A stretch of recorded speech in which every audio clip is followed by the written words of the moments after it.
Aray ko!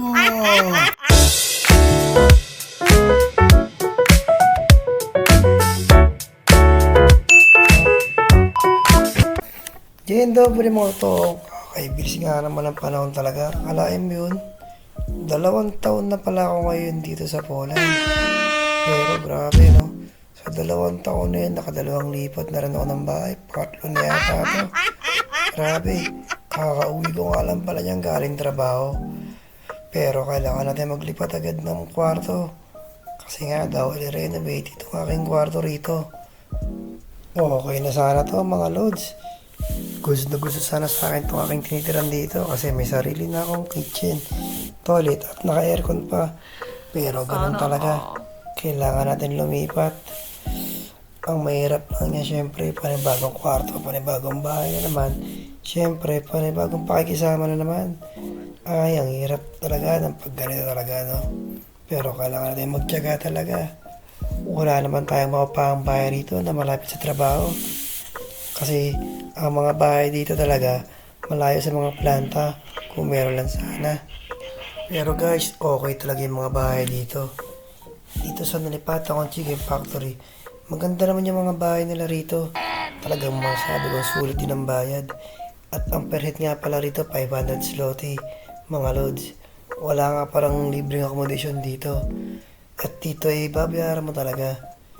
Pero kahit naman ang binabayaran mo, kahit paano sulit din naman. At maganda nga rin pala yung nilipat na akong kwarto. Kasi sa isang flat ng tahimik lang. Bawal ang maingay doon syempre. Para mapagpahinga kayo ng maayos. Kung sakaling maganda ang trabaho at maraming katay, makapagpahinga ka ng maayos pag maayos ang bahay. Pero ganun talaga sa umpisa talaga, mahirap talaga lumipat ang bahay. Ang dami mong kailangan na sikasuin. At ang isa sa pinakamahirap pa rito mga lods, yung panibagong pakikisama na naman. Siyempre, di mo alam kung kamusta ba yung mga kasama sa bahay, kung okay ba sila, kung mabait ba sila. Pero ganun talaga, adjustment na naman. So, umpisa talaga ganun talaga. Pero pag nakamove on na tayo, magiging okay din lahat. Pero mga loads, nasilip ko na nga rin pala yung bagong kwarto ko. Okay naman siya. Pang 2 tao lang din talaga. Talagang makapagpahinga ka ng maayos. Sana nga maging all goods lahat para maging masaya ulit ang ating buhay. Hugot lang mga chong. Pero grabe talaga yung araw na yan. After work talaga, nagkasikaso agad ako ng mga gamit. Hindi na ako nagpa-petix pa mga loads. Hindi na ako nagpahinga niyan. Dire-diretso na agad ang impake ko niyan. Kasi gusto ko makalipat agad at makamubon agad. Hugot ulit mga loads. Ganda lang talaga ang buhay. Laban lang. Tiis lang sa umpisa. Dzień dobry guys. And ayun nga. Maglilipat nga tayo ng bahay. Kakagising ko nga lang. And kagabi nga nagkasikaso na tayo ng mga gamit. Yung impake tsaka yung mga gamit na itinapon natin na hindi na pwedeng dalhin. And ito na. Finally, nagpit na natin. Okay na yung higaan. Ito na yung mga basura. Ito yung mga gamit natin. Kung gabi nilagay ko sa karton ngayon, hindi ko na niya kasi mas konti na lang siya. And yun lang. Clear na. Okay. Ito, ayan. Yung mga dumi. Kailangan ko linisin yung mga yan. Pinag-alisan ng cabinet. And okay na siya lahat. Good luck sa ating next na bahay na nilipatan. At syempre guys, hindi na ako nagpatagal. Naglipad na agad ako ng gamit. Syempre, hindi ko na rin pinatagal to. At syempre, nagpapasalamat nga pala ako sa 2 lahi na tumulong sa akin. Grabe. At mas napabilis yung paglilipat ko ng bahay. Akalain mo yun, no, na hindi ko akalain na ang bait para ng 2 tropang to, syempre. And shout out sa 2 tropa ko to na si Jose. Gracias kay Jose. At yung kuya naman kay Momen. Thank you so much, 2 tropang to talaga. At syempre naman, after nun, inayos ko na agad yung mga damit ko. Nilipat ko na agad sa cabinet para maging okay na rin. Ito talaga ang problema, no, pag OFW ka. Tapos syempre, nagpupundar ka ng gamit mo.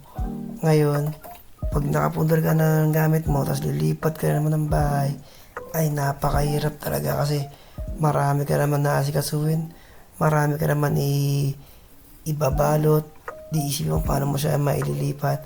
Ito talaga yung reality talaga pag sa isang OFW na palipat-lipat ka ng bahay. Kaya kung ako sa inyo, kung hindi kayo sure sa company na pinagtatrabahuan niyo mga lods, siguro hinay-hinay lang kayo sa pagbili ng gamit. At kasi talagang seryoso mga lods, napakahirap talaga maglipat-lipat ng bahay.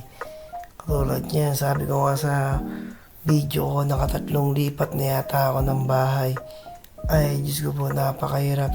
At ang isa sa mahirap niya mga lods, kung wala kang katulong sa paglilipat ng bahay o sa pag-iempake, ay napakahirap talaga. Wala sa pag-iempake ng gamit at paglilipat ng bahay, talaga mag-isa ka lang talaga mga lods. Kaya kahit pa paano nakasurvive tayo. At syempre ito na nga, malapit na ako matapos niyan. Inaasikaso ko naman yung mga pagkain ko naman, pinaglagyan ko. Yan, meron nga rin pala akong cabinet para sa mga biscuit o mga noodles. Diyan ko nga pala siya nilagay sa loob kasi meron akong lagayan dyan sa loob. And syempre mga lods, after ng pahirapan na paglipat natin, ito na, finally, okay na yung mga gamit natin. Wow, di ba? Okay na malinis na siya. Yan nga pala yung aking bagong nilipatang kwarto rito. At syempre, okay na rin yung mga damit natin. At malinis na rin ang kwarto. Yan, di ba? May pagganong-ganon pa. And salamat nga pala sa mga nanonood ng aking vlog. See you sa next vlog natin mga lods. And God bless. Ingat lagi.